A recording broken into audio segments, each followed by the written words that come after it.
Hey everyone, welcome to the 28th episode of the Wheels to Walking podcast, the podcast with a guy in a wheelchair and a guy not in a wheelchair. What up? So we're about to talk about something we've been talking about all week, and you guys are probably sick of it, but we're going to talk about it anyway, okay? We won a Shorty Award. Look at it. They even brought us a new one. We got a new one in the mail. They got it to us quick. It's not broken. It's beautiful.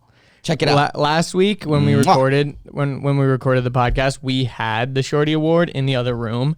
And we straight up couldn't talk about it, and that was pretty excruciating. Like, we had to come up with a lot of things to talk about that were not the one thing we wanted to talk about. Yeah. Which is annoying, because it's like, oh, here is probably a career-defining accomplishment. Can't talk about it. Yeah, it was weird not being able to talk about it for sure. But now we've kind of talked about it to exhaustion a little bit. I think everyone's kind of like, we get it, you won a Shorty Award. But well, let's just talk a little bit more about... It is pretty amazing, because, I mean, like, we still can't believe it. It's so weird. Yeah, and it's kind of interesting when it comes to award stuff like this. Usually after the fact, nothing happens. Like, it's not like you're going to get a flood of subscribers or a flood of followers or a flood of, brands trying to work with you and whatnot. But it now sounds like I'm like listening through a paper cup. It sounds weird. Whatever just happened. Oh, maybe that was AJ messing with the headphones on you instead of me. Oh. Is that you instead of me? I think the problem is it's like switched around. Oh. So like I was adjusting Richard's. Oh, maybe my headphones are plugged into Richard's or something like that. Yeah. I think that's what the issue was. No, that can't be possible. No, it is possible. Yeah, Here, I just turned yours up, Richard. Do I sound louder? Yeah, you sound low. Whoa, hey, oh, there it is. Okay. I know what the problem is. Last week when we were shooting the Shorty Awards acceptance speech, I think we unplugged a bunch of stuff, and we probably switched the headphone cable pluggers. So I was saying, I was telling AJ to turn me down in the headphones, and he was really turning you down in the headphones. What's going on? Yeah, because it was like going past the midpoint, and I was like, all right, that's pretty low, Andrew. I was like, keep going down. And Richard's like, well, I don't know what's happening. Yeah, I can't. I'm like, when you take two paper cups and you put them over your ears, and everything's like that's literally what it sounds like. You want to know something really funny the other day that happened? So I was on the phone with Richard, and he, oh God, I know this. I was on the phone with Richard, and I was on speakerphone, right? And Richard has his AirPods in, and I'm always doing stuff when I'm on the phone. Yeah, always doing stuff. And I'm just walking around my room. I did not change anything about what I was doing, and then all of a sudden, I hear Richard like doing shit. And it sounds like he's like washing his hands or whatever. And then he's like, what did you do? What did you change? It sounds like you're underwater right now. I can't hear anything you're doing. It sounds like you're underwater. I'm like, I can't hear you, Andrew. I can't hear you. Whatever you did, I don't know what you did. And then, because sometimes your headphones do that. Sometimes your headphones fuck up, and I get so annoyed because you'll be in the middle of a very long sentence, like trying to make a valid point, and then it goes, yeah. So then, you know what happens typically? It's like I'm wearing my headphones and the microphone's over on the one side, and then I'll turn my head to like do something else. So then it's like not going straight into the microphone, and it's really dumb or whatever. So that's why I always immediately correct you. I'm like, I can't hear you. I can't hear you. I can't hear you. I can't hear you. And you're like, I haven't done anything different. I'm like, it sounds like you're underwater. Okay. So then I change it to not speakerphone, and I just do the normal phone. And you're like, oh, that was so much better. And I still hear the water, and I go, hey, and I go, I know what changed. You're washing your hands, and the sound of the water is coming through the speakerphone, thus getting then picked up in the microphone. And so that's the sound. You're the one who did something. Like, yeah, it sounds like you're underwater. It sounds like you're underwater. Maybe if you weren't washing your hands so goddamn loud, you'd be able to hear me. I felt so stupid. I was mad because like.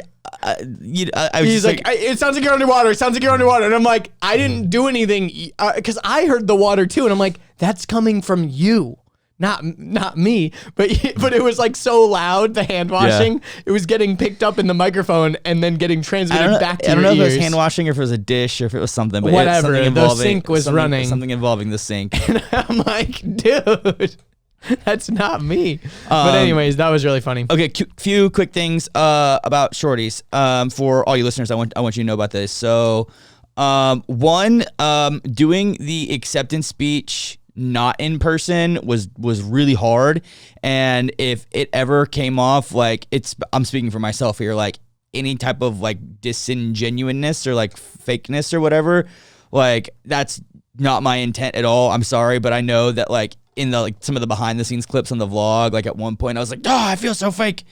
And that has nothing to do with my emotions being fake. It has to do with the fact that I was pretending. I was acting like I was excited, even though it hadn't happened yet. So well, we had to pretend like we just found out, even though we had found out like a few days before, and then we already gotten the award, and we've already unboxed it, and we've already like scripted out this whole thing. Yeah, because we had to do it in 30 seconds, which we probably had the shortest acceptance speech, honestly, and the best one, honestly. I think like our speech slapped. And then also a little thing, I went in on the channel and I privated a lot of videos that were not typical Wheels to Walking videos. So like all the virus vlogs, those got unlisted. All like the two where I was like in the hospital got unlisted, and like a few other little ones that just didn't make a lot of sense. So what I've done is, if you're looking for those and you can't find them, being like, dude, what were these videos? I was watching them, they meant a lot to me. Go look in the playlists. I've created playlists that have those videos. They're just not on the main channel, and I wanted to do that just to kind of spruce up the channel a little bit, because I knew that there was going to be a lot of people not a lot of people, but I knew there was going to be some people coming and looking. And did we even have like an uptick in anything? No. I mean, I've seen no significant change in anything. Like, the thing is, I feel like people typically would want to watch the Shorty Awards to see like how their favorite people like interact in real life and stuff. And this was like live streamed, so it was almost kind of just like watching a shittier version of one of their YouTube videos. It was weird. You know what I mean? The Shorty Awards was weird, and I don't want to be too critical because it's still the Shorty Awards, but like I mean, it's the first time for everything. I mean, obviously, this is new territory that no one knows where we're at and what we're doing, but it seemed like the people that they had doing, like, the hosting were not doing a very good job. Dude, JB Smoove. Yeah. I'm just going to go ahead and say it. He fucking sucked. Yeah. Like, hate to be critical of the Shorty Awards, but, dude, that guy, like, we were watching the beginning and we're like, how is this what's happening? Like, we all wanted to turn it off. The only reason why we weren't turning it off was because we were winning an award and filming a video. I mean, even my family and even my mom, who's like the most supportive person in the world, was like, okay, now that you won, like we can turn this off, right? And I'm like, yeah, we're like, even my sister who's in Kansas City was watching with us. She's like, all right, this is boring, bye. And like left. And I'm like, ooh, ouch. I can't be too critical of uncharted territories, because I mean, like, just like I briefly mentioned in the virus vlogs, like that's completely uncharted territory that we had no idea what we were doing, and really just kind of grasping at straws, trying to make happen to stay consistent in a time where things were weird. And we were also, trying to launch the merch, which, is which I don't know what I'm trying to make. Since I'm trying to make, we were trying to make merch. Trying to launch the merch. I don't know what I'm trying to make, man. Yeah. I'm trying to make money. That's what I'm trying to make. You know what I'm saying? But in the post-show interview with Jules, Jules, she just asked me a few little questions about this and that, and one of the questions she asked was like, what creators would you want to collaborate with? And I was like stuck on the spot because I didn't know she was going to ask that question. I was like, well, there's a lot of creators I'd like to collaborate with. I was like, but the ultimate dream is like maybe not even a collaboration, but just to like meet Casey Neistat. I'm like, he inspired me to do this, and my producer to tell the stories the way that he tells the stories, yada yada. But thinking back, I'm like, oh, I would want to do something with like Simone Yetch or Yurts or Getch or however you say her name. I think it's Gertz. I don't know. Whoa, I just drooped so hard. Zach's Jerry Rig Everything or Jerry Rig Everything. Yeah, but see, those are like those shout outs. I feel like we can already make those things happen because we're like literally already connected to Cambry and stuff. Like, yeah, I feel like the Casey one was a good shout out because that one, even though we are like one connection away, like we already did a video with Louis and he's like lives close to Casey and is friends with Casey. You know what I mean? And we got to And, meet Jesse, which is also a part of their inner circle. So There's I the think hon- eventually, like, this is what I said to the guys at the end of the interview. I'm like, I have no expectations on meeting anyone or doing any collabs ever. I just know if I continue to put out consistent quality content, the right people are going to see it. Yeah, it's true. I don't have to worry about it too much. But I think about all of the like engineers and scientists and tinkerers, and like how cool would it be to do a collaboration with someone, Mark Rober, yeah, or with something. someone who could like build me like a homemade Dude, that would be a sick one. like a homemade exosuit or something. Like, I don't know. There's a bunch of different things that I potentially think of, and yeah, that would be rad. And then also it's lended even extra credibility inside of the wheelchair influencer / disability / like expo space, because Squirmy and Grubs were nominated this year too. yeah, they had the best ensemble. Yeah. They made finalists, but I don't think they won. No, they didn't win. Kean and JC won. Yeah, and also what's really interesting about Shorty Awards is that because I'm a content creator, I consume almost no YouTube. Like, I spend a lot of time currently, yeah. I mean, we used to. Yeah, yeah. I mean, I still do. Yeah, but I'm talking about me personally. So like, I make more videos than I watch videos, I guess, and then I don't know who any of these people are. Like, there's a few people I was like, oh yeah, I've heard of them, or like, oh yeah, I know who they are. But for the most part, like all the winners and like the nominees, and like I don't know you, which is fine. Like, that's fine. I mean, that's the whole point of Shorties, is like, finding people early and acknowledging them. Well, early. I think that's honestly just like you feel like you're part of like, oh yeah, I'm part of like YouTube culture. I'm part of like internet culture. And then you watch something like that and you're like, oh, I'm in a pocket. I'm in a bubble. I'm in the little tiny niche I'm in the corner, like, yeah. H3 bubble, or like I'm in the, PewDiePie bubble, or I'm in the gaming bubble, or, whatever. And there's so many of these like beauty influencers that you wouldn't know or whatever. Well, I think YouTube is becoming more mainstream, and since it's so accessible, there is just going to be more people on the platform, and it's just continuously growing. True. Yeah, there's more room for success on it.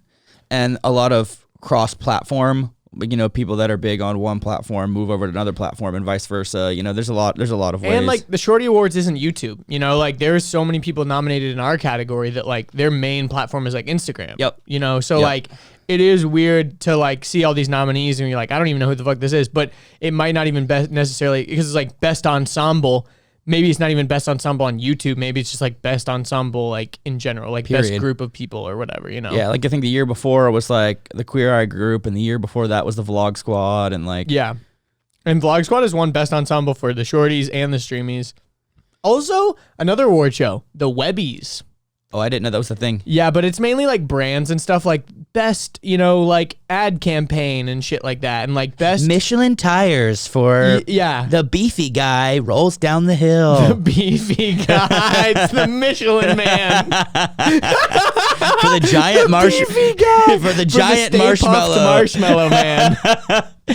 Yeah, he's like Ghostbusters. For the giant marshmallow. Yeah, that's funny as shit. But yeah, this was another kind of interesting thing though. Like after the Shorty Awards happened, like so after we posted all of our content and like blasted out that we won, it was weird for me personally because a lot of people that like know me from whatever, like not from Wheels to Walking, or maybe they knew me from my podcast, or from high school or from college or whatever. I know what you're about to say. Yeah, they don't realize why I won the Shorty, like because I was saying that I won a Shorty Award, right? Like we won a Shorty Award, whatever. Yes, but they didn't necessarily know what I was winning it for, but they were like stoked for me. Like there was this one girl that I knew. She's like, "What do you do for health and wellness?" Well, Randy said that, yeah. But there was another girl that I went to college with, and she went to a high school near me, so I have a bunch of mutual friends with her, and we talked like a couple weeks ago about podcast stuff, because she was like, oh yeah, by the way, I haven't ever listened to your podcast before, I'm sorry.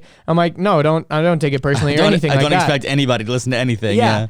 But it was funny because I'm like, yeah, I don't really do my podcast anymore. I'm doing the Wheels to Walking podcast. She was like, yeah, I mainly listen to like YouTuber podcasts. I watch a ton of YouTube. And I'm like, oh, okay, cool, whatever.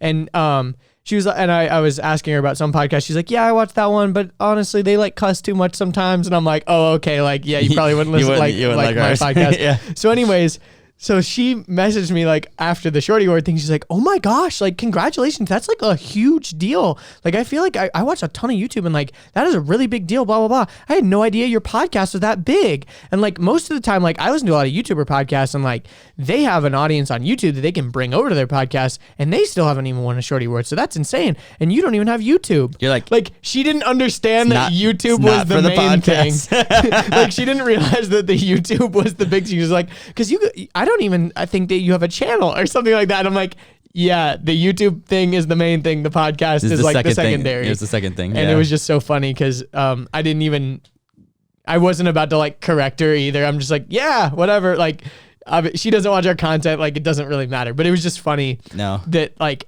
because from my perspective, a lot of people don't really know the full extent of like how involved I am and stuff like that. Because I'm the one on screen. Exactly. Yeah, it's like Wheels to Walking and it's like you on the fucking rings. And like, you watch all the videos and like you're Wheels to Walking. So it's like, it's weird for other people to be like, wait, what? Like you want to, what? Why did you win the Shorty Award? Well, what I found was interesting is like the depth of the comments were always just like, congratulations. And you can't really reply to congratulations other than thank you. Like, and one of the things I've True. been like learned over the while is like just replying with thank you is not a genuine reply. Yeah. But yeah, so the video didn't do that great, but that's fine because the original We Got Nominated video didn't do that great. The posts, the first one, the pictures did pretty decent. Yeah, but they did really well in mine. But the same day I put up the Naturally Able post, and then I put up the teaser video to go watch the YouTube on Instagram, and that one face planted, dude. It flopped so hard. Instagram was probably confused. Like 2 people saw it. Like it was whatever. But that's why I've been doing like stuff on my stories, and I've also the big thing is that like I was watching an MKBHD video recently and like he had his golden play button and his Shorty Award in the background. Yeah. And I'm like, oh yeah, like that's just like a background piece, but like you always see it, so it just like gives you like somewhat of credibility. I feel like casually like throwing the Shorty Award in the background of some of our shots sometime. Yeah, totally. It's just one of those like subtle flexes. And when we get our silver play button, we'll do that too. It's like, for sure. if you know, kind of a thing. Yeah. One thing that's interesting, I'll be interested to see is last year's health and wellness winner was nominated and won a Streamy. Jay Shetty won a Streamy too? Yeah, the same year. Oh wow. It is Streamy, right? The YouTube one's called Streamies. Yeah, which is sponsored by. It's like sponsored, which is by weird the, it's because sponsored no by one. YouTube. Which is weird because no one on YouTube really streams. Not no one. I mean, again, it's like another subsect. Like I'm sure there's a lot of people that stream like every day on YouTube, but we don't watch people that stream that much. So like, it's totally different. True. Like PewDiePie just signed a deal with YouTube that. Well, I don't know if he's still signed to that D Live thing, but he just signed a huge contract with YouTube that he's going to be exclusive on YouTube now. Oh. Yeah. I mean, I thought he was. Which is kind of crazy, but I mean, no, like, because YouTube kind of like disassociated from him a little bit. Like, he had that whole YouTube original series. He had Scare PewDiePie season 2 or 3 that never ended up coming out because of all the drama. But I mean, he's the #1 creator. Like, it makes sense that they'd want to keep him, like, because I think they realized they messed up. They messed up with Ninja. I think they realized that they. Well, no, it was Twitch that was with Ninja. That's what I meant. Yeah, YouTube didn't have anything to do with Ninja leaving Twitch, but I think he still can post clips on YouTube, right? Like Ninja still has a YouTube channel. I can check, but that sounds very likely. Yeah, because I mean, he does like crazy views even on his Instagram and stuff, because he'll post his highlights. He doesn't post his like full streams on YouTube, but like highlight clips and stuff. But anyways, that's cool. Yeah. But the funny thing about all this like fall off is like so many people just being like, congratulations, but like not really knowing what it's for. And also like, holy shit, this is a huge deal. I had no idea kind of thing. And it's kind of cool. Yeah, the one bit of congratulations that I really liked and appreciated the most, and we kind of did this strategically, was from Mike Majlak. So Mike Majlak has a channel on YouTube called The Night Shift. He's Logan Paul's co-host on Impulsive, and he's also like he lives in Logan Paul's house. Like that's how most people know him. I mean, he does way more than just be a co-host for sure. on the podcast. And recently he started dating Lana Rhoades. If you know who that is, shame on you. If you don't know who that is, no shame. Yeah, I'd say if you know who she is, she's kind of like Riley Reid. She's kind of like ascended past. I mean, she's literally number one. Still, even though she hasn't done scenes in like so long.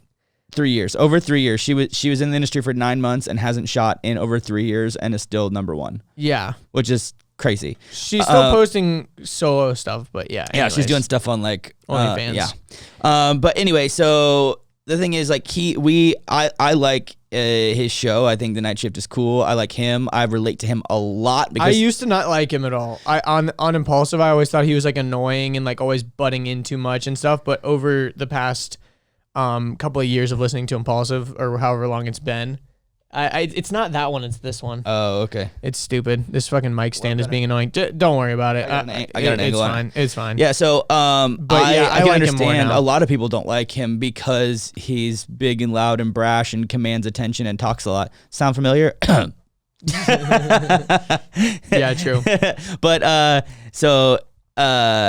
I relate to him a lot because he's got a story that's similar to mine, which is kind of like from like rags to riches kind of a thing, or from rags to success. Yeah, but his family wasn't necessarily like poor. He just fell into that I mean, he lived in like fucking nice area, nice family, all that. Like it wasn't like he was like poor and was like gangbanging and shit. He just got sucked into the opiate epidemic like in high school and stuff. Like, yeah. So crazy. Strategically, I wore some of his merch in our acceptance speech video, hoping that was definitely my idea. I will take credit for that. Yeah, just because I was like, if we're gonna be posting all this acceptance speech stuff, we should like subtly shout out like a couple of YouTubers or something, like by wearing their merch. Yeah, let's find a way to do it. And so luckily, we like tagged him in a post. He saw it and then reposted you. Actually, he reposted. Yeah, he reposted me. He reposted him, but he tagged me, which was kind of cool. Yeah, did you take a screenshot of it? No, I've got the thing that he actually said. Yeah, so he wrote something like really nice. It was like really surprisingly nice. He said, "This is incredible. These two phenoms just won the Shorty for best in health and wellness, and peep that apparel choice. In all seriousness, congrats, boys." And he reposted my post, and he tagged you as well. And it was kind of crazy because like it would have been cool even if he just reposted it, but for him to write that message, I mean, a like was or really cool. A like or a comment would have been dope, but and like he reposted on his story. The and fact I'm like, that damn, he that's reposted cool. and wrote that like guaranteed means that he like actually probably looked at our pages and stuff and like saw what we were up to. After Evan's episode, I messaged all three of them about something, and of course they didn't get back to me because they're busy people and they're not, replying to all the DMs about things you don't need to reply to. It was just basically like a statement. Because the episode with Evan is their number one episode now. Like the most watched episode. The most watched. And rightfully so. It's a really good one. It's really good. Evan is their other roommate, Dwarf Mamba. Yeah, he has dwarfism. He's a so dwarf. Yeah. It was really interesting. Little person. Yes. But anyway, so I thought that was pretty cool. And then also he has a book that just came out called The Fifth Vital, which is basically his story of addiction, recovery from addiction, and his relationship with Logan, and after Japan, and certain like action steps you can take to improve your quality of life and get better. Blah blah blah. I haven't finished the podcast where Logan interviewed him on Impulsive because I was busy writing a lot the past couple of days, and put out. I was listening to it this morning. I like 45 minutes in or whatever, but he's got a pretty cool story, man. His story is not closely related to my story in the sense that like he was like on the streets, like he was like your typical like drug user. Mine was done in isolation, and all of my drugs came from doctors. His started as... His was more like Breaking Bad shit.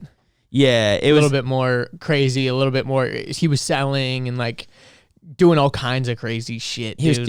He was trapping. Like, it was... Like, he was trapping. He was, people were trying to rob him. He was ending up in crazy situations, all kinds of stuff. It was a really interesting podcast. I can't wait to read the book, honestly. I'm waiting for the audio book because I want to hear Mike read it. I have a very hard time reading things. I'm sad that he didn't launch it with the audio book. Like, it annoys me when books come out and the audiobook is not ready to go right when the book launches. Because if you think about it, okay, most of the people that are probably coming to read the book, a lot of them are probably from the Impulsive audience. And Impulsive is an audio experience. So, like, most of those people are probably very used to listening to podcasts. It would have been very smart, I feel like, to launch it with the audiobook already ready to go with him reading it because most people already know him from that context. So I think this is the strategy. I think audiobook sales do not count as book sales. And why not, though? Because it's not. I guess for like New York Times bestseller type exactly, shit. That's what the point I'm getting at. So on physical paper, like you can get on, I think like Kindle still counts. You can get on Kindle, you can get on Amazon top lists and stuff like that, but you can't really get on like New York Times bestsellers list. I feel like Audible is Amazon though, so I feel like if you were buying Audible, you could get on Amazon's bestseller maybe. Yeah, but that's not as prestigious as the New York Times. Yeah, but or like it's bullshit. To fucking, fucking New York Oprah Times. Or whatever. You know, know, can like, buy your way into that shit. It's stupid. I mean, you can buy your way into Amazon bestseller lists. I mean, yeah, it's very easy. Like I could write an audiobook. You know what's so funny? I literally saw this. It was an ebook. It said how to make $1 million in 7 days selling an ebook, and it was an ebook. And when you bought it, you opened it up, and it said just like this. And that was the only thing inside of the ebook was the person saying, "Haha, gotcha, scammed you, bitch." How much was it? I didn't pay for it, but I saw someone, they bought it for like $5, and it was it was on like a #1 bestseller for like how to make, 6 figures in 6 days or some bullshit like that. And it was like this, just selling like a fake book. Cause no one even bothered to look at the preview to see what kind of a book it was. They're like, oh, look, I can make a lot of money and it's a #1 seller in business. Click, and just buys it. And then they open it up and they're like, oh, I got duped. Yeah. Our friend JR, do you know JR Rivas? Yeah. He had this bullshit ebook that apparently he didn't even edit it. He just spoke into his phone and just spoke and dictated it, and he barely even edited it or anything. And because of the way that you can just finesse the system, all he wanted it for was to be able to on his website say that he was an Amazon bestseller. And so he just made a bullshit ebook and then made the price 99 cents or whatever, and then just told everyone that he knew to go buy it, and then just refunded them their money.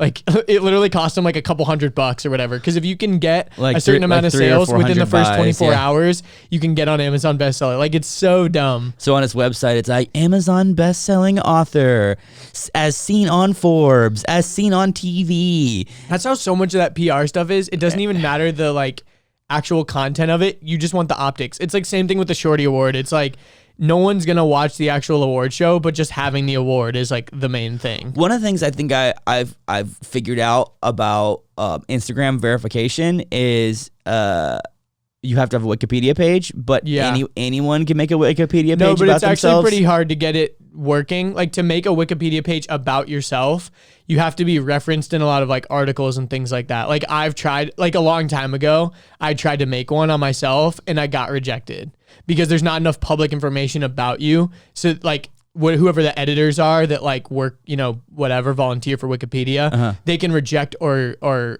accept it because you can create the page, but it actually does take a bit of effort to get verified. But you could definitely make one because there's already been a lot of articles written about you and you're enough of a public figure. But to just a couple months ago, I applied to get verified because I have over 2 pages of articles on Google, and I was like, okay. I'm saying on Wikipedia, not Instagram. Right. But I tried to get verified on Instagram, and they were like, no, you don't qualify. And now I have a Shorty Award. I'm like, can I just show them can I just call Instagram and be like, hey, I've got a Shorty Award. Can I just have that blue check mark, please? Which is silly. The only reason I want the blue check mark is so I can DM other blue check marks and they'll reply to me. Yeah. Because most people that have blue check marks become elitist and don't want to message people that are not blue check marks. Yeah, it's true. And the problem with the blue check mark thing is the purpose for it is so that you can avoid having fake accounts. That was the original intent of having a blue check mark, but it became a status symbol because if you were important enough to have a blue check mark, it meant that you were important in general. Same thing with Twitter. I think there's a special inbox in Twitter that is for verified users. So you can ignore everyone who messages you except for other users. Yeah, and it sucks because like a lot of people that are like for example, my friend Dustin Beggs. What up, Dustin? If you ever listen to this, he plays for a baseball team. I don't think he's in the major leagues, but he's like right below, like he's like minor leagues or something, AAA or something. Minor leagues or something. Yeah. And because he's like a part of the organization of Major League Baseball, somehow because they have like a connect with Instagram, probably they're just able to like verify all their like official players. And so he has like a blue check mark and he has like 3,000 followers or something, maybe a little bit more, but like still, like it's just funny because he doesn't really do Instagram that hard. He posts like every once in a while. He posts on his stories. Like he's like a very like normal Instagram user, but because he's like affiliated with that group, he was able to get like verified somehow. Yeah, I've seen same thing with like journalists. Yeah, I've seen a few. There's a few people that have the blue check mark, and I'm like, why? You don't do anything but Instagram, and it's not even like for business. It's just like you just take fancy selfies when you travel, and then how the fuck do you have a blue check mark? I can definitely understand it for like the people that have like such big like stan armies. Like for example, on TikTok, a lot of times you'll see like other pages like that are huge fan accounts of like Charlie D'Amelio, but it'll just be like one letter off or something, and the profile picture is the same as her, so you think that she's commenting, but because TikTok has a lot of tools in place to combat that, it'll have their verified thing, and then maybe even also like it'll say if you're the creator of the TikTok, so like let's say you post a TikTok and then you reply, if there was someone that was like Wheels 2 Walking, but instead of the number 2 is like TO, it wouldn't look the same because it would say creator underneath because you're the creator of the TikTok. So it's like, it's basically tagging the OP, which is nice. I love that about TikTok. But I feel like we need to move on. But one last thing I did want to say about Mike's story is I was thinking about this the other night. So number one, we had a friend that reached out to me that was like, congrats, by the way. And also, how funny is it that I found out that you won a shorty because of Mike's story? Like he didn't see our stuff. He saw Mike's story, which was really cool. And the other thing that I was thinking about, I was thinking, I wonder what the odds are that Lana Rhodes has seen both of our faces now. Or that like she was sitting next to him when he like made it and was like, yo, look at these guys. They wore my merch. And she's like, oh, that's cool, Mike. Yeah. I mean, dude, I always think about that with my gifts, bro. Yeah. Because I have a billion views on my gifts. David Beckham used my fucking gifts. Like the idea that he has no idea who I am, but he's like, he's seen my face. And then every person that follows David Beckham that watched the story that day also sometimes saw my face. It only takes one sighting, and then when you see them a second time, whether it's years down the road, you like, I recognize that guy. But I know that guy. Dude, that's exactly how it is. And that's why people don't understand the ROI of this type of stuff. And it's like, dude, once you get in the zeitgeist, it's kind of like Trisha Paytas. She was a fucking nobody. And to be honest, I would argue that she's still a nobody. She's relevant. Like that's the thing. She's relevant because she makes buku dollars, crazy bro. And insane. That's what I'm saying. And intentionally destroys herself and her lives with other people just for dollars. Like she's fucked. She is still like a nobody, but at the same time, she has created herself into being this character that is part of the cultural zeitgeist in a way that is like, you can't ignore her. You know what I mean? Like you know who she is just because, she was in David Dobrik stuff and she's part of the Age 3 Bachelorette thing now and like all kinds of crazy shit. And she's just been hustling for years, bro. And the crazy thing is I do remember like she puts out time ago. 2, 3, 4 videos a day of just like her sitting on the floor talking for 20 minutes about controversial stuff, hoping that one of them pisses off some group that people get mad enough to make reply videos about it, but dude, to like get her on podcasts. But that's her being a fucking smart business person because at the end of the day, she knows. I think that's mental illness, bro. Dude, I don't think that's smart business at all. I think that's a tragic mental illness. Here's why it's smart business, dog. Because she makes money on OnlyFans and YouTube views. How else are you going to get YouTube views when you have no talent? How else are you going to get YouTube views and OnlyFans fans to even know that you have an OnlyFans to make the money? You create drama because you know that's what sells. It's an unfortunate reality of like how YouTube and the internet works. Yeah. But drama fucking gets views and it sells. And if you need eyeballs because, okay, like let's say you have a funnel out of 10,000 people that sees your video, one of them or 100 of them get curious enough about your OnlyFans to go to the OnlyFans, and then one out of those 100 end up actually buying. So if you know strategically, okay, for every 10,000 views I get on my videos, I'll end up getting one OnlyFans subscription that's like $5.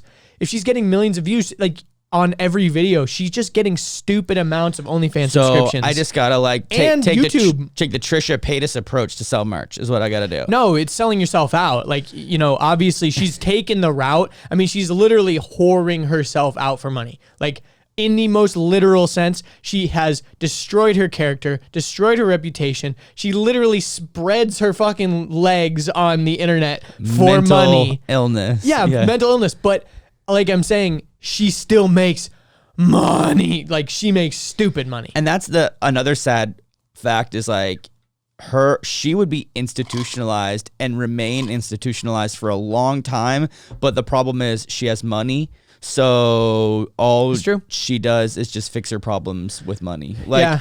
But I can't imagine her like living a normal life without being like a part of Hollywood and like having some sort of like audience. I think there's just some people out there that they are just so. That was what her whole goal was. Her whole thing was, I want to be famous. I'll do anything to be famous. I mean, dude, and like I'm thinking about one person in particular that we kind of know that like we always cringe so hard at all of her like sketch videos and stuff like that. But like now she actually has like a really big audience on TikTok. I don't know if you know this. Oh, I know it. Yeah. But like, it's weird because I can't like imagine her like doing anything else besides just being like a knockoff Lele Pond sort of. Yeah, I get what you're saying. It's like with that person that you're talking about, her type of whatever you want to call it, we'll call it comedy in air quotes. It's gotten better, honestly. I watched some of her TikToks recently, and I laughed at a couple. That's the point I'm trying to make is that you got to start somewhere. She was putting it on YouTube and Instagram, and it doesn't work there. And then TikTok came along, and it worked there. So she was like, "Oh, cool! I just need to find the right place to put this." Totally. You know, it's like, so on TikTok, it's working because it's TikTok. You know, like accurate. It's a lot of kids. Yeah, it's a lot of kids, and she's older, acting like she's younger, which. You know, Lele Pond's Hannah Stocking, and it literally just a carbon copy of that shit. It works. The system works. The formula works. But yeah, it was that was really dope. Thanks for everyone for voting for us. Like, you know, just wrapping up this whole Shorty Awards conversation. Like, this was a dream come true for us, and we know that all of the podcast listeners are like our most hardcore fans. So yeah, like, because thank you. I think about this, like, you guys spend an hour and a half every week just listening to us talk. Or an hour if you listen on 1.5. Yeah. or you watch the videos, or you're on our Patreon, or you've read my untold story. And if we haven't done or said anything to piss you off yet, we're probably not gonna.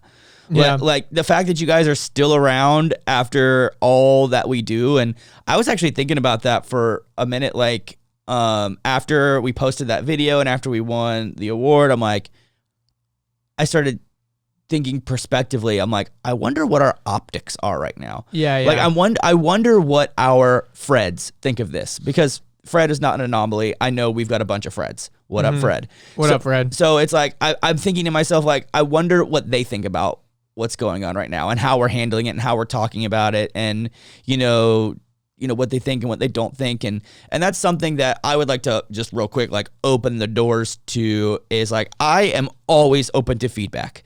And I'm not saying that because I want praise. I'm actually saying that because I want you to tell me things that you don't like, so that I can then assess them and be like, okay, is this something that I'm going to change, or is this something that I'm not going to change? Because and there's been a lot of things on the channel that like we also don't really like right now, but because of the circumstances, we're kind of like having to do them. Yeah, like even the video I'm working on right now, and the past 4 videos that we've put out or whatever, like I don't really like them, but it's the best for what we have. And we're going to get back into that later, but before we do, let's just jump into this this ad let's jump into an ad. Yeah, iAccess Life has been awesome. I love this relationship that we have. Honestly, it was funny because I was talking with my friend Kristen the other day, and she goes, hey, have you guys talked to the iAccess guys? They'd be a great fit for your channel. And I go, actually, they're our first sponsor. And she's like, she just sends the fucking face palming emoji. She's like, oh my gosh, I didn't know that you guys were working together. And I just sent like a screenshot of the podcast, and she's like, oh my gosh. Yeah, it's great. Have you ever gone somewhere new just to find out you can't get in the entrance or fit in the bathroom? No, because I'm not disabled. iAccess is a lifestyle mobile application that allows people to rate and review how accessible the parking, entrance, bathroom, and interior space of the location is. iAccess Life was developed to provide peace of mind for people with physical impairments and their loved ones while they seek new adventures and create memories. Download iAccess Life today for iOS and Android. Visit iaccess.life/W2W and use the code WHEELS. That's W2W. That's iaccess.life/W2W. Promo code WHEELS. That's www.iaccess.life/W2W. Use the code WHEELS. Yeah, iAccess is awesome. They just finished their like rate at home, stay at home thing. If you guys did a part of that, they were donating money to Meals on Wheels, and they just wrapped that up. I think they just posted like that they donated a bunch of money to Meals on Wheels, which is really cool. Yeah, so for every rating that you guys gave, they donated $1, and you'll have to go check it out. Yeah, go to their Instagram. I think they posted how much they were able to give, but that's really awesome. But still, obviously, you guys can still rate and review, even though they're not doing that promotion anymore. It still helps us. It still helps them, and you're creating a network of ratings that everyone can pull from, because I think a lot of people were initially saying like, oh, I went on iAccess and there's like nothing rated around me, and that's because the app is still really new, and we need you guys to fill in those gaps so that when new wheelchair users join or people with other kinds of disabilities join, there's already stuff in there, and it takes a what's it called when there's like a social graph or whatever? I don't even know what I'm saying, but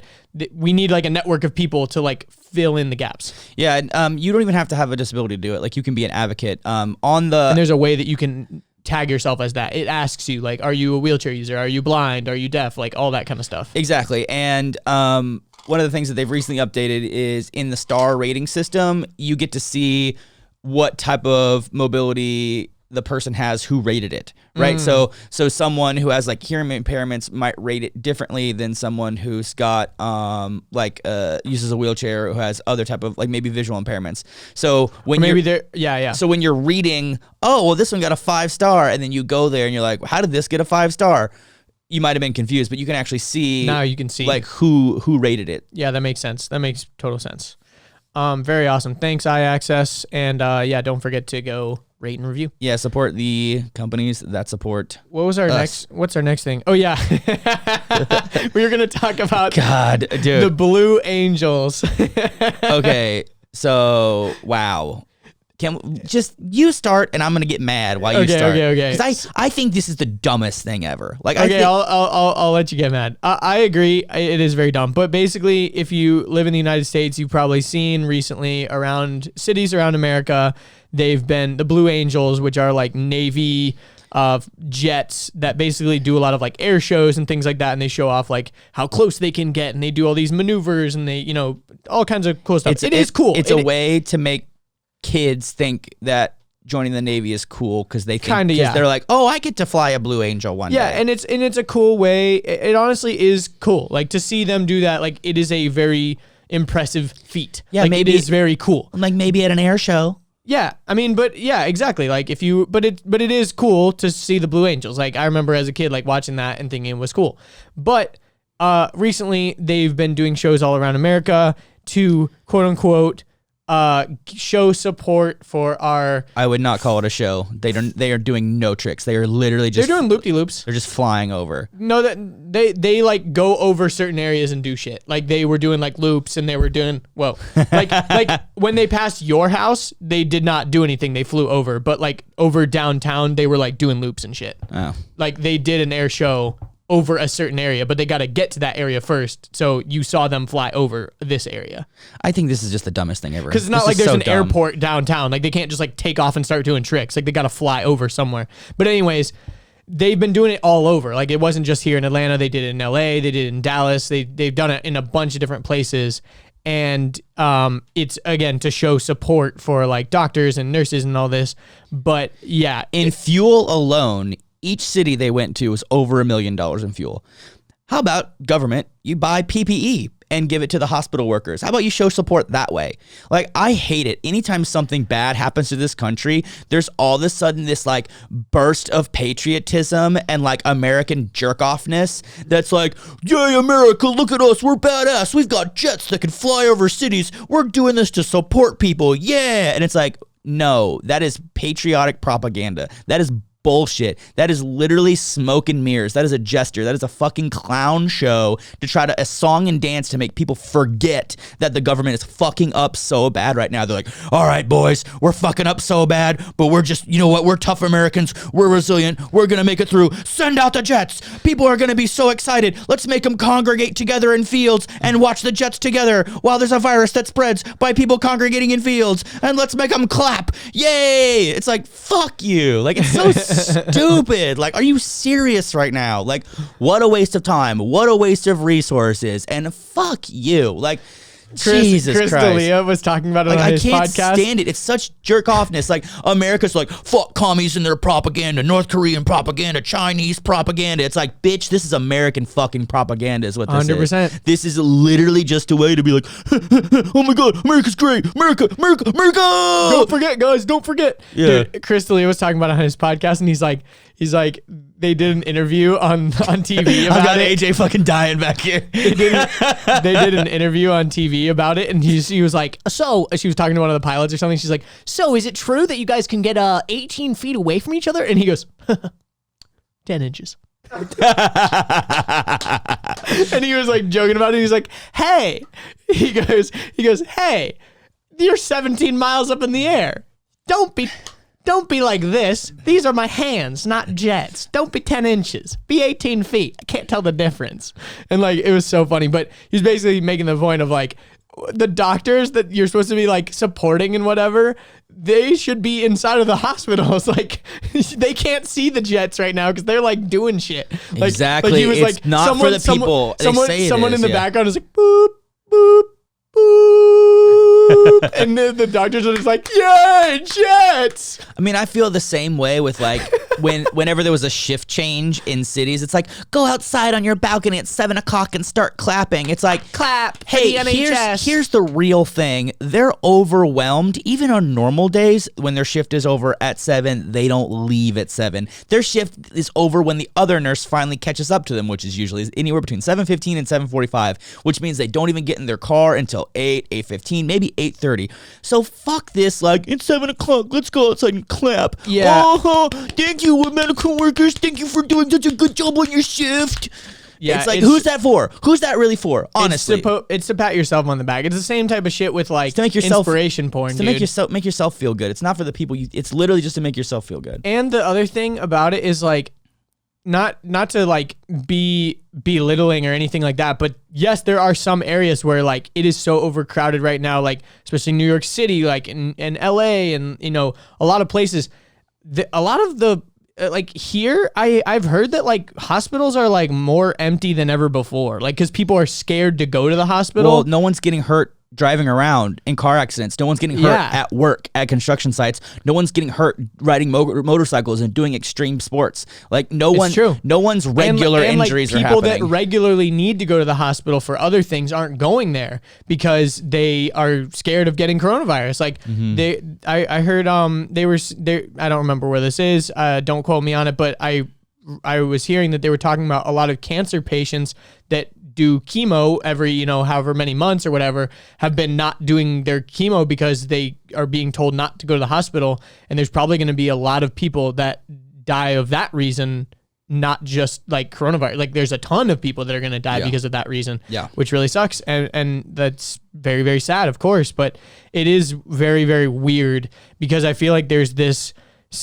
like such a weird dichotomy of things that are happening where like the government's telling us this one thing and then what's actually happening behind the scenes is a totally other thing. The numbers And are it's- weird, man. And it's very fucky. The numbers are because fucky. It's not in any general public interest. It's just like political interest and propaganda interest. And it's really starting to piss a lot of people off. Financial interest too. Oh, yeah, a that too. report recently came out that hospitals make approximately 20% more from the insurance companies if they diagnose the death as COVID related, even if it's not COVID related. So they've been falsely reporting like a lot of things, like, Yes. oh, died in a car accident. Oh, he also tested positive for COVID. or like a bajillion different reasons. Can't speculate. I'm not in hospitals, but like it's ridiculous. For every TikTok that nurses do, they also get a raise. I heard that's why there's been so many nurses doing all these TikTok videos to blinding lights. It's like it's actually amazing. These insurance companies are paying out like 35% more per COVID patient if you do a TikTok. I don't even know what you're talking about. What is blinding lights? I have no idea. I'm not even on TikTok. Let me tell you what blinding lights is. It's a song by The Weeknd. Oh, okay. Sing it for me. Oh man. Ooh, I'm blinded by the light. Okay, there we go. yeah. Oh, I can't sleep in. Yeah. Yeah. AJ's the biggest The Weeknd fan that I know. Yes. Yeah, I literally have a. He's probably the biggest merch Weeknd jacket. fan in a 5-mile radius right now. I actually got a message from Spotify and it says I am in the top 1% of fans for the weekend. The people that listen Dude, to did Spotify. you print that out and frame it? I probably should have. You should make it your phone background. Dude, I already have a weekend phone background. Yes, AJ is quite the Weeknd fan. I don't know. I'm very interested. What I'm the most interested in I only listen to him is on the to weekends. see. I'm excited to see / interested to see all the data that comes out of this. Meaning And whether it's real or exactly not. what's true, what's not true, and all of like the potential good things that happen, like the reduction in environmental impact, or like the harm that happened in the economy due to certain shutdowns, or like the transmission of the disease, or like, you know, this and that and yada yada. I mean, literally, like, I'm not into data analytics, but like I like people that are into data analytics because they make really cool informational charts and graphs and stuff. And I always think that's really cool. Some good old graph porn.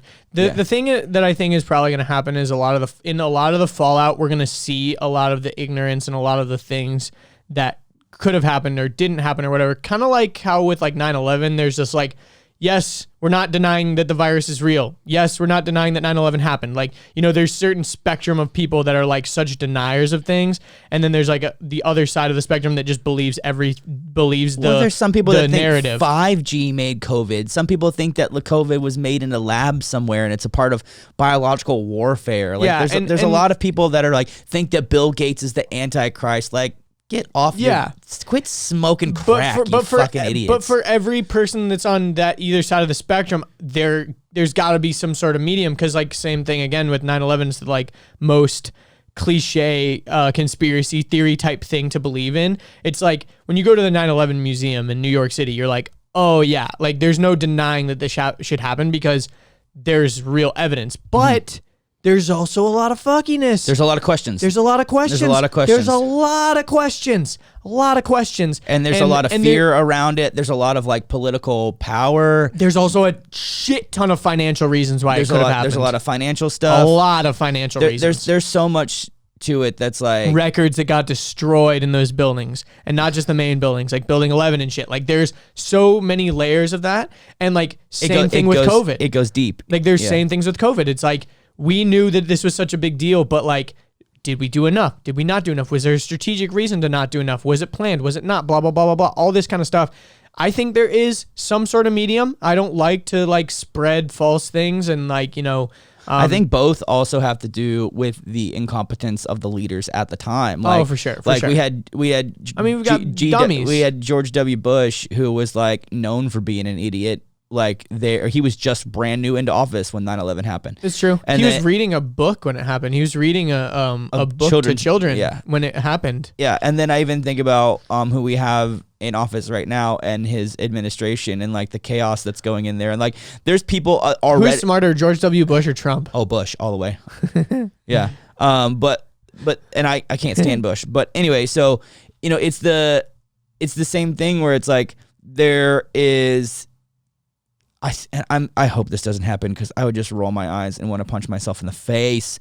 But I think there's probably going to be another like impeachment trial, like impeachment hearing about COVID, about his lack of leadership or his incompetent leadership. I mean, the thing that is really unfortunate is, but then again, I don't know who else would be doing this. Like, I don't know. Like, there's a lot, like, we don't know because it was no one else. Well, it was only him. Pence and Trump have been having like such like this arrogance level where they're like telling everyone to like social distance and wear masks, but like they're not doing that and stuff like that. And that's where leading by example really comes into play. I mean, I'm not the biggest like Obama fan, but like you bet your ass if Obama was like in this, he'd be out wearing masks, he'd be social distancing, he'd be doing all the things that like they're preaching to do. Well, he would be taking knows suggestions about leading by example. He would take suggestions and recommendations from the CDC and the WHO and FDA and everyone else who's involved in this. And the NBA and the NHL. Obviously. Yeah. All the sports. But the NBA was actually on top of that shit. They canceled their shit like before the lockdown and stuff. Yeah. Anyways. But it's really interesting because you look at things like the fact that there was a pandemic task force in play, and it was put into place under the Obama administration. But since Trump has been in office, he's been slashing everything, like literally like even disability stuff. Like we were going to have, this got canceled thanks to COVID, but we were about to go to Washington and form a video about how the government's trying to steal our wheelchairs because they were literally trying to pass legislation to not allow custom wheelchairs to be made for disabled people. Like how fucked up is that? Yeah. Well, it wouldn't be covered under like disability and stuff, right? Yeah, it wouldn't be covered under insurance. You'd still be able anymore. to buy them, but you wouldn't have any government assistance. And that's the hard thing about like cutting back on government spending, because obviously we like need to do that. This is getting a little more political than we normally get, but it is kind of interesting. Normally we're not political at all. Yeah. And sorry if we're pissing anybody off, but also the thing not about sorry. the thing about just our retracting a lot of like government spending is it is really hard because I think everyone can agree that the government is overspending, but also at the same time we don't like getting taxed, and at the same time we don't like it when we're used to these things that have been around for so long and then all of a sudden they get cut. So let me get this straight. Everyone's mad at overspending, so we start cutting necessity things like pandemic task force and benefits for disabled people, but yet we can have a multi-trillion-dollar stimulus package injected into our economy, and the military is one of the taking up the biggest chunk of all of our spending, yet we're not in a war. I agree, but it is very easy from an optics standpoint for Trump to be like to his supporters, because there's a military industrial complex that's way more powerful than just cutting some funding for some disabled people. You know what I mean? Facts. Like that's just the I will give that's this just like the from a 1,000-foot perspective. I will give this to Trump. It's very though. easy to cut that. He is a cold-hearted, savage, and calculated businessman. But true. we do not need a businessman as a leader or a president. We need a president and a leader. We don't need a soulless businessman who only cares about dollars and bottom line and profitability and He's like economy. Mr. Krabs. Oh, I never thought of it that way. Yeah, Mr. Krabs and Donald Trump. Yeah, that's actually really funny. Donald Krabs. Donald J. Krabs. What isn't Mr. Krabs Eugene J. Krabs? Donald J. Krabs. That's actually pretty funny. I can find his Eugene full name. Krabs. Yeah, Eugene Krabs though. And here's another little thing I'll throw in the mix. I've been shitting on DJT, but I just made that up. If he would just shut his mouth and just release what he actually means on paper, he would do a lot for himself, because I can't stand listening to that guy talk. He's like quite possibly one of the biggest fucking idiots in the entire world. I think that's why most people hate him. But if you look at his policies, like if you look at the actual paper, like the documents, like the things he signs, they're sound. Yeah. Like they're actually pretty legit. Granted, does that make me a Trump fan? No. But I'm saying he's just a dingleberry. But I'm saying, like, business-wise, professionally, like he has a team of people that's like drafting and building things. And the thing is, Trump himself is not a lawyer, but he might as well be, because he's been suing people his whole life. So he knows ways to get and getting sued. And he knows exactly and getting sued. So he knows his way around the legal system like the back of his hand. And government is just a set of laws that can be changed by votes. And so basically, Donald has literally broken government, which is like, everyone's like, man, we need to change. We need to send in a disruptor. And it's like, we did that and he just ruined everything. It's kind of like sending in an interior designer, but you just release a bull into your house. Like, well, we said we wanted something new to be decorated. We said we wanted a new and different decoration. It's kind of like COVID, though. Like, in order for things that have been, staples for so long, sometimes you got to break shit in order to fix it. You know what I mean? Like, I don't think COVID isn't the most ideal situation, but I think a lot of good things are going to happen in the wake of it because things that got taken away that we wouldn't have been able to take away without it are not going to come back as strongly, all kinds of things. And I think we're truly finding what's essential and what's not essential. And I think the people that are like, I hate to say this because it's mean, but innovate or die. Like, change what you do or go out of business. Change what you do or not be successful anymore. Because guess what? 100%. What you did do doesn't work anymore. And honestly, the only reason it has worked for you for the past 10, 15, 20 years is because the system is all jacked up and we are in like a huge bull market. So now we're in a bear market and all of our systems are broken. And if you seriously think you're going to be successful doing the same thing, you're fucked in the head. So it's like, it is time to innovate or die.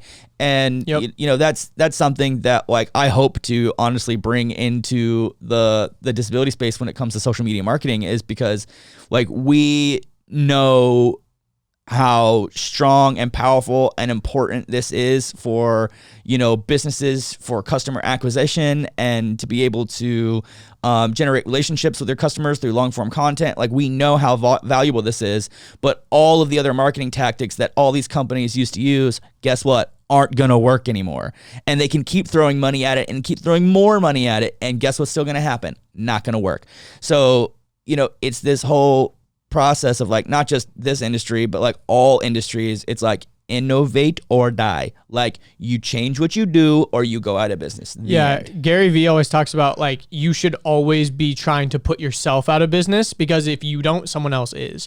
And like, it's such genius advice because I mean, he was, for example, you look at like someone like Papa John's, like he invested so much money into the online pizza delivery system when barely anyone was even online, barely anyone was doing that. They're like, that's so stupid. And you can just call and order pizza. In the first year, he only made 20% back of how much he spent, and the board of directors almost fired him for it. Now online orders are over 80% of their business. Yeah, and it's amazing. And that's just what it takes when you're like an innovator. Maybe sometimes you're a little bit too early, but being early to the game is the way to guarantee your success. But sometimes you bet on the wrong things, like there's certain times where you can be way too early, like certain things like cryptocurrency. A lot of people that were talking about that 4 or 5 years ago and putting all their money into it, it still hasn't played out to the level that it's hopefully going to, like there's a lot of things like that, but it's all about like, you can't put all your eggs in one basket. But I haven't looked at the crypto stock markets. Have you looked at the crypto? Matthew's been super, Matthew has a lot of money in it. So yeah. Is it mirroring the real stock markets? Yeah. They tanked pretty hard when all this shit went down, unfortunately, but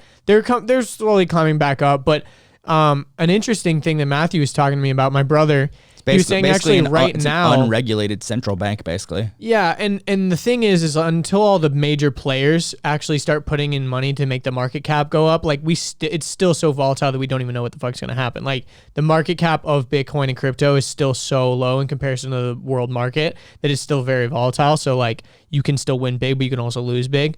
But the other thing is, right now the American dollar, my brother was telling me about this, is actually like we've been in inflation for so many years, and actually currently the American dollar is in deflation, meaning the American dollar is getting stronger because other countries are buying into the dollar currently. Like, yes, the dollar is the strongest currency right now. Well, the only thing, and foreign countries are buying the dollar, which is making the value of the dollar go up, and it's like the first time in a really long time that the dollar is in instead of being in inflation, it's in deflation. I don't know much about, and like Warren Buffett just came out and said that he has like almost no money in stocks. He has it all in cash. And like normally that's like the dumbest idea, but right now he's saying he's got it all in cash. Why do you think that is? I'm genuinely so curious. Warren Buffett always says when people are greedy, you need to be selfish, and when people are selfish, you need to be greedy. He says be the opposite of what people do. So right now, when people are selfish, they're selling all their stocks because they're scared and they're in fear and they want to save all their money. All those stock prices are tanking, which means that he's stockpiling cash to buy those stocks when they're at their lowest. So when stocks that used to be $200 are now $20, he'll buy a shit ton of them, and then in 3 to 5 years he will have 10 times his money by doing nothing. And I don't know much about this one thing I'm about to talk about, but there was another reason why the dollar is getting strong or was strong or whatever is like oil used to only be allowed to be traded in dollars. There was no like the dollar and oil, like they were inseparable as far as the worth. Meaning that like barrels of oil were sold in dollars and in no other currency. Like it was like an international law or like international rule, or like I don't remember the whole thing of it. But it's like right now, if you have any cash in your account, whether it's $500, $5,000, $50,000, whatever, go just anywhere in the market. I mean, literally, you could buy index funds. So the S&P 500, an index fund is with your dollar, you are buying a fraction of every single stock inside of that index fund. That index fund or the S&P 500 over its life always goes up. It's never not. I mean, it always takes dips, but over time, if you look at the lifetime of the S&P 500, it's always goes up. It's always successful. So right now, if you bought $500 for the shares or $5,000 for the share or $50,000 for the shares, and you can do this through an app. It's not hard. You don't need enough financial advisor for this. Like, don't get suckered into paying someone for something that you can do on your own. And then sit on it. Don't touch it. Don't touch it. And if it goes lower, don't touch it. If it goes higher, don't touch it. Leave it alone. Look at it once a year for like 5 years. Don't fucking touch it. And then because on the micro, it like really doesn't matter. People start freaking out. They're like, oh my gosh, my investment's down. Oh my gosh, my investment's up. Should I get out? Should I get in? No, it's like literally just leave it. I have not looked at my investment portfolio once through this whole COVID thing. Not once. Yeah, because it's all you're going to do is get freaked out by it. I don't want to see that low number. I don't want to even think about it. I don't even want to know how much I've lost for now, because I know if I just keep hanging on to it, like I have plans to keep hanging on to it for whatever, by the time I'm ready to buy a house, by the time I'm ready to inject a bunch of money into Wheels to Walking for an extra booster for whatever reason, by the time I, want to have a down payment or whatever, 5 years, 10 years down the road, like the millionaires that exist today were the people that had took advantage of the crisis. Took advantage of the 2008 crisis. So we're 12 years away from that. So in 2008 or 2009, the mortgage crisis completely collapsed. People like Bernie Madoff got exposed, like this whole big, sham, whatever. And all people that had, here's the thing, I get this, like you have to be wealthy. You have to be able to, in a crisis, in a recession, have the liquid cash to be able to inject. You have to already have that. But if you do it, just throw it in somewhere. And again, I cannot stress this. Don't look at it. Don't touch it. Leave it alone.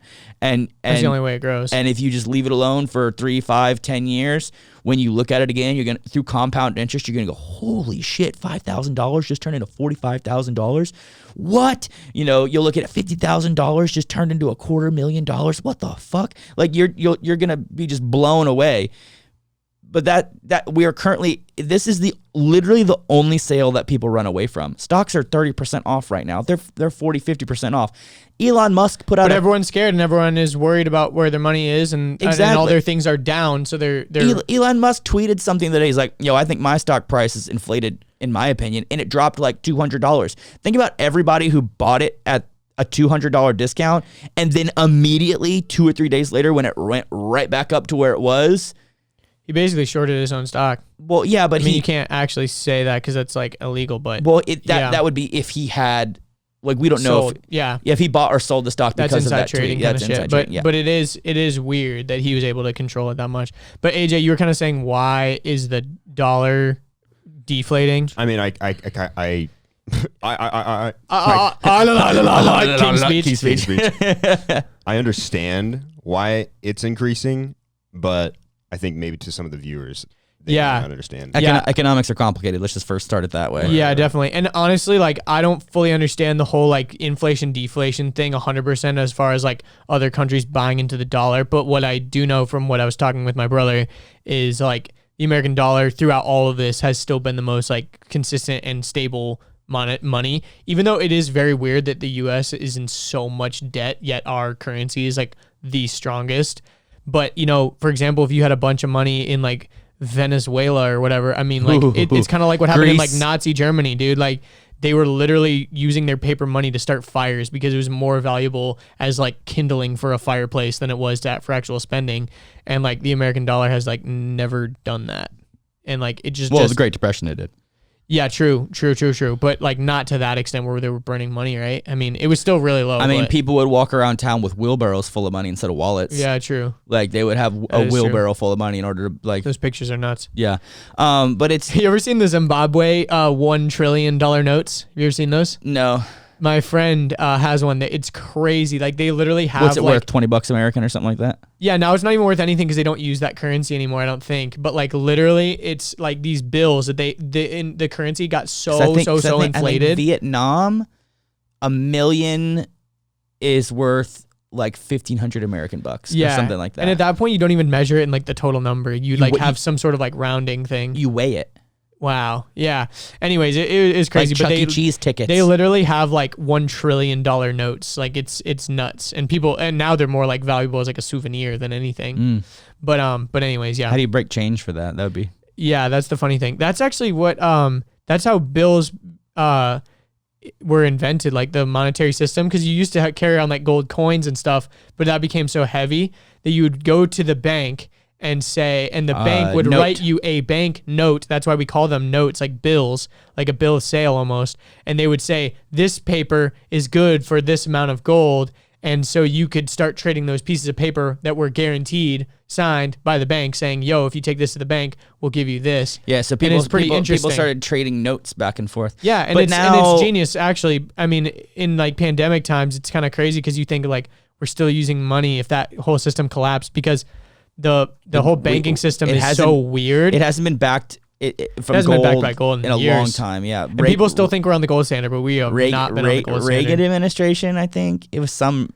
Well, because basically now the government saying that the thing is worth the thing is more powerful than like backing of precious metals or whatever. Because nowadays that's not what we like consider valuable, even though technically it is. But it's weird how like back in the day you would trade gold because you knew that gold could be like traded for a specific value. But I feel like now in modern society, it would be funny if the dollar collapsed. I feel like we'd be trading other types of things, like trading iPhones or like maybe even like it would have to oil or some sort of thing that's actually more valuable, or even like the whatever metals are required for making smartphones or something. It would have to be something that is a rare earth material, like a gold, a platinum, a silver, a bronze.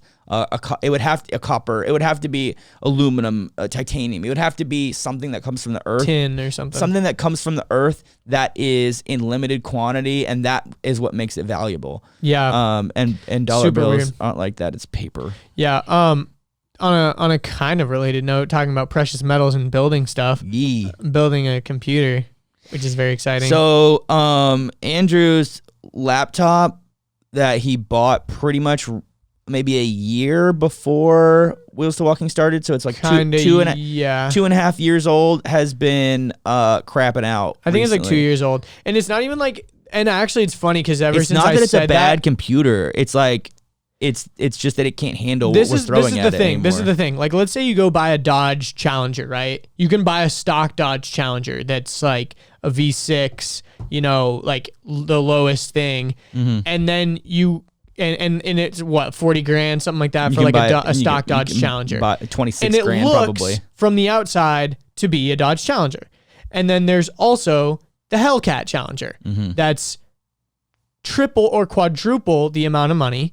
But you got triple the quadruple the amount of performance and perks, you've got so much performance. You've got crazy tires. You've got a wide body kit on it. You've got all this stuff, but guaranteed. A lot of luxuries and amenities. Guaranteed. You are going to run into way more problems with the Hellcat Challenger than you are with the stock slower Challenger. Well, anything that requires more performance also requires more maintenance. Yeah, and not only that, but you're going to run into problems because you're pushing it to the limits of what that form factor can take. Yes. Because the Dodge Challenger Hellcat, it even has some physical differences like the wide body and the tires, like I'm saying, but for the main part, it's still the same thing. It's not a Ferrari. It's not purpose built. That chassis was not purpose built to be a machine that can go to the limits. And the problem with the laptop that I have currently is it is the highest spec version of that laptop that you can purchase. And unfortunate thing about laptop performance and computer performance in general is it is all pretty much always the bottleneck is thermals. Like processors will overheat under load. Like that is the thing. And the reason why you see kind of like heat sink from a supercharger.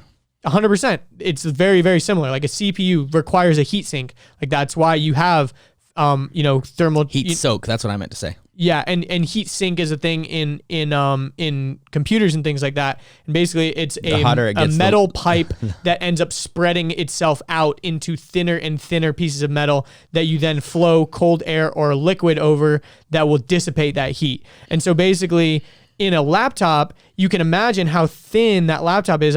You can get more powerful laptops, but they're going to be chunkier and thicker. They're like typically the gaming style laptops that you'll see. Like a bigger version. I've seen a 17-inch version of that gaming PC that and AJ's has. That's the Razer Blade 13, right? This is like that's a really good laptop. This is a smaller Razer Blade, but I intended it as just like a school laptop, so I didn't get a graphics card with it. But yeah.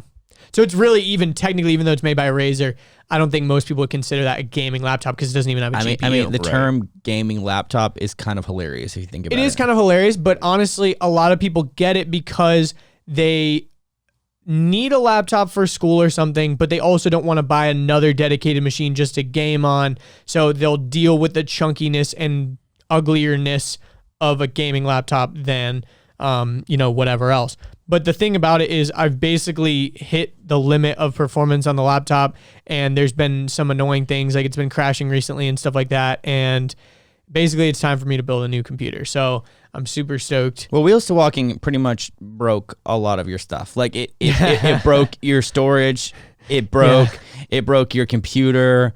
What else is Wheels to Walking broken on your shit? Your brain. I mean, we had to. Yes. I mean, we got a new camera for Wheels to Walking. Like originally, I was shooting on like 70D, but honestly, like that needed to happen. And that's the thing about growing pains with like camera, anything. Drone, podcasting stuff, computer. Oh yeah. You have to. Once you reach the limits of where you're at, you gotta like break through that ceiling and get something else. And this is a little quick side note. This is the type of stuff that you guys pay for when you buy merch. When you guys support us on Patreon. When you support us on Patreon and you buy merch from us, that is what you're helping us pay for, is being able to have the equipment. The upkeep to even make this stuff. Yeah, to even be able to make the stuff for you. Because like, people are, there's been a couple of comments even recently like, oh, you care about his money now or something like that. Like I saw one guy say that. Oh, where he did? Yeah, and it was funny. I think you replied to it on one of the videos. Oh yeah, I remember that. And it was funny because it's just I slammed him and he replied back and was like, yeah, you're right. Yeah, you're right. And it's like, the thing is yeah, we are focusing on money making things right now, but like don't get it twisted. Like Wheels to Walking is like not profitable right now. Oh, not even close. So I don't like to put out numbers, but I would say within the multi 5 digits I've spent, and I've made maybe 2 back. Maybe. Yeah. Like as far as gross profit.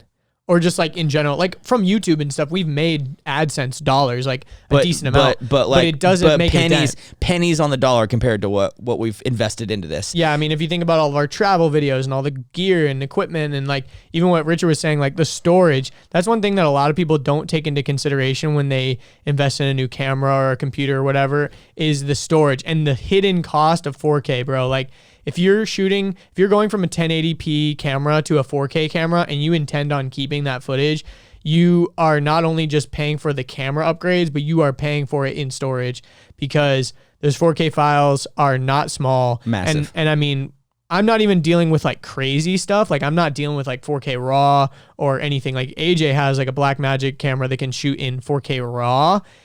Those files are stupid big. Yeah, we were shooting something, I think, yesterday, and it was like a 2-minute clip. 4K B-RAW, just like all just like straight out of the camera. It was like 5 gigs. A 2-second clip was 5 gigs. No, about a minute. A minute was like 5 gigs, yeah. And like normally an SD card, you'd be able to like get by with like a 64 gig SD card or something. I'll make it into an analogy that'll be better for the listeners. A Blu-ray movie in 1080p is under 2 gigs. Really? Yeah, and that's sometimes 2 hours long. Yeah.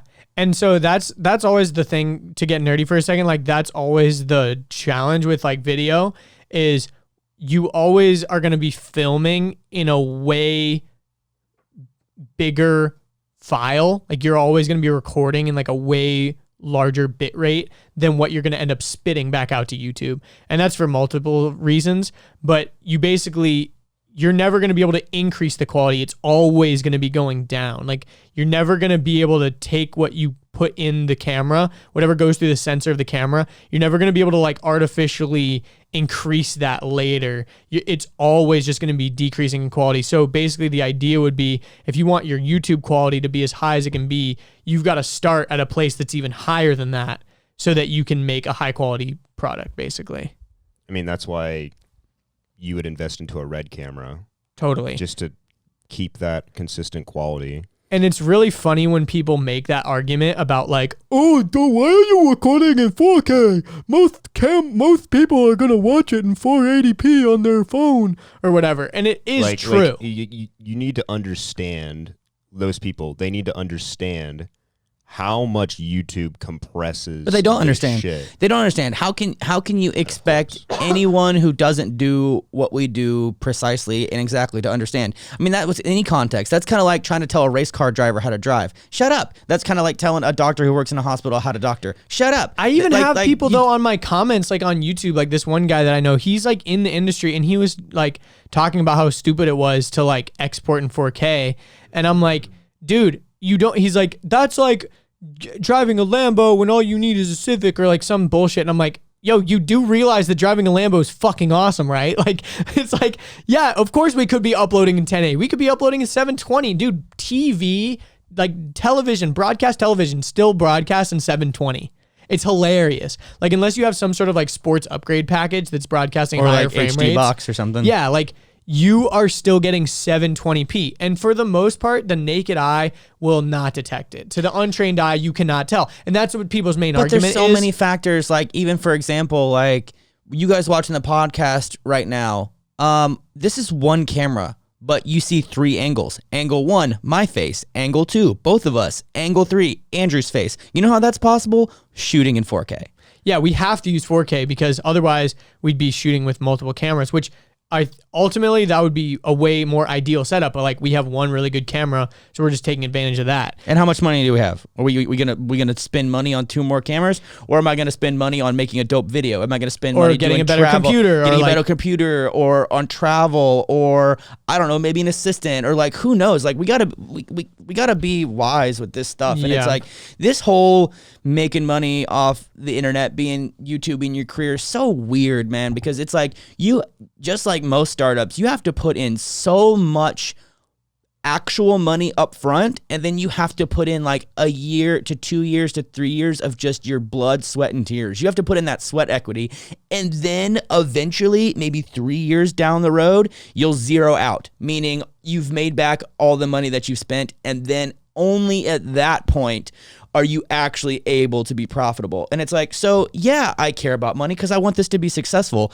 I want to keep doing this. I want to keep doing this. This is my career. This is my job. Like, this is my legacy. Like, this is the impact I want to leave on the world. Like, I want to help people. And it's like, the only way I can do that is by being able to pay for it. So it's like, it's like, this is not selling out in any way, shape, or form. This is buying in. This is called show business. Like, this is a business. Yeah, and it's like, granted, like we're buying, like, in Wheels to Walking is like buying my new computer, and like that's fucking rad. Like, of course I want a new computer because you need it. Like, it's not that you want it. It's not that you're coming to me being like, I want a new computer. It's like, hey, the computer that I'm working is responsible for not being able to get videos to you as fast as you would like. So I'm like, oh, cool, we need to fix that now. And when you're running any kind of business, it's very important to have like redundant systems. Like, we're lucky that like AJ also has like an editing computer that, like, for example, if my laptop did just completely crap out, I've got everything backed up on alternate drives and things like that. And then also,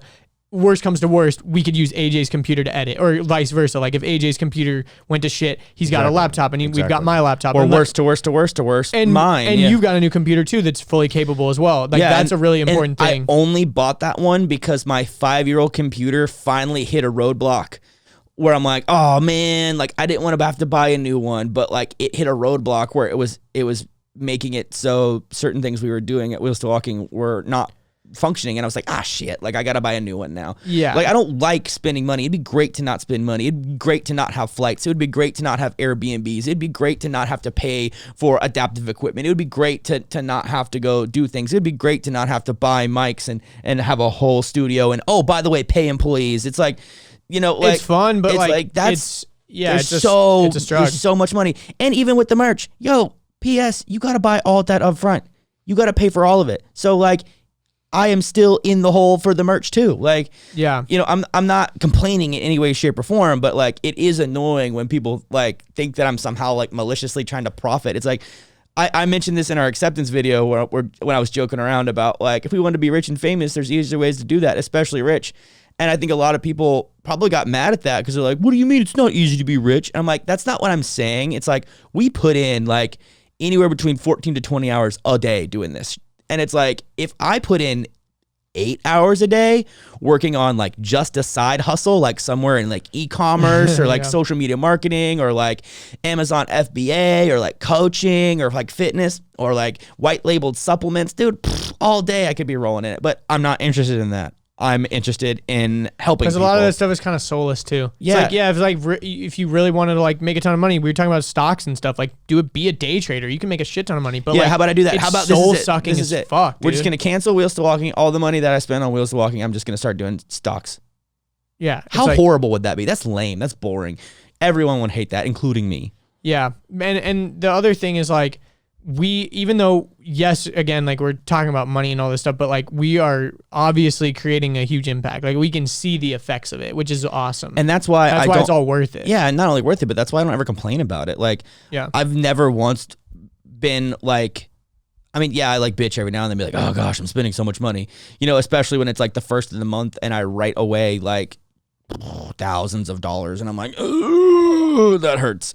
You know, but it's because I know not only that we're helping people and we're leaving an impact and we're building a legacy, but like my goal is to continue to open up revenue streams, open up streams of income, and keep this going consistently. So hopefully, like right now, we've got like 4 income streams, and hopefully by the end of the year, maybe we'll have another 4, and then in another 2 to 3 years, we'll have 10 more, and then in 5 years, we'll have another 10. So it's like the more ways that you open up streams of income is how you're successful in this. And like, merch is just the first proof of concept, but I hope to develop bags, and I hope to develop wheelchairs and accessories and even something silly like socks or shoes or like even like maybe a dog tag, like a Wheelie Boys dog tag. Like, yo, how dope would that be though?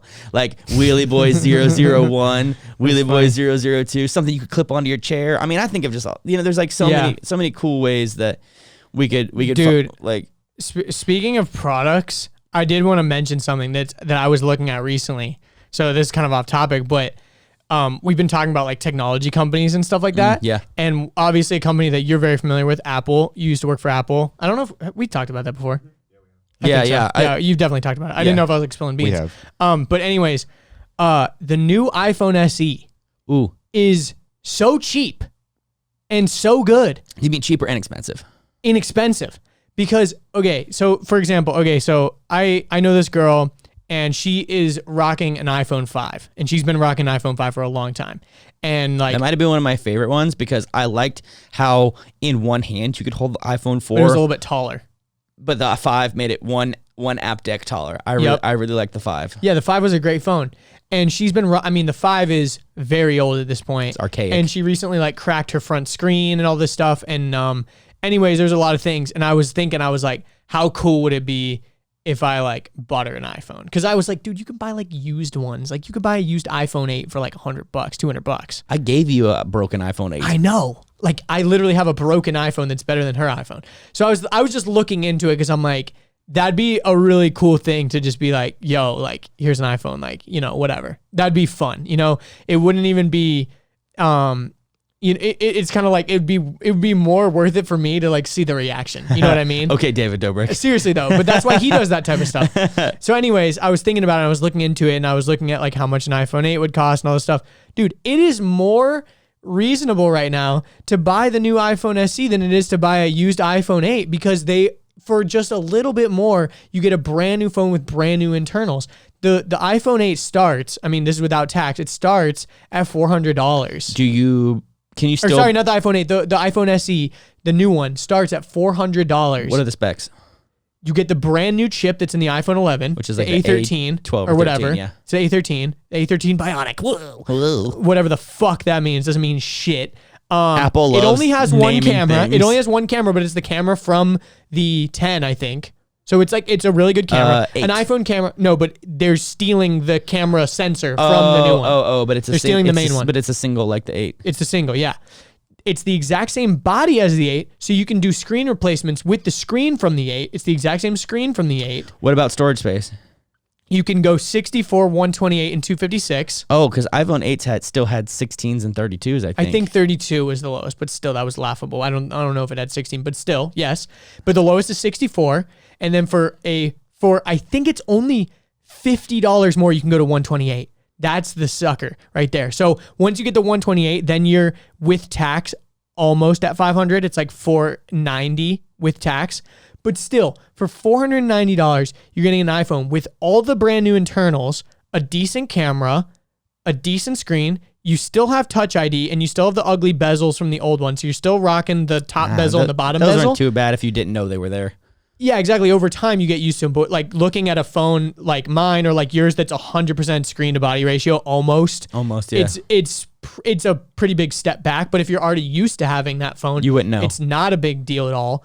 And I was thinking about it. I'm like, I'm going on eBay looking at these like refurbs, and you can get an iPhone 8 with the same specs 128 for like $300 or $350. And I'm like, also have the risk of buying a stolen phone. Oh, totally. A locked phone. oh, totally. Yeah. And you know, who knows? It might be used. It might be shit. Like I was thinking, I'm like, I'm better off buying a brand new iPhone rather than buying a refurbished one that's older. No contract, $400. And it's the only time I've ever realized that that's even remotely possible from Apple. And they are realizing that mid-tier phone, the low to mid-tier phone, a lot of people are rocking those these days because they're realizing that the mid to low grade of phones are just as good as the top of the line phones from like 1 or 2 years ago. And if you people still don't use need them. that cutting edge, there's no reason to spend $1,000 to $1,400 on a brand new phone when you can get a literal brand new phone with just it's like again, it's kind of like the Charger Hellcat situation. You're buying the body of the phone from 4 or 5 years ago. And also, let's not forget, when you're buying Apple products, you're also buying clout too.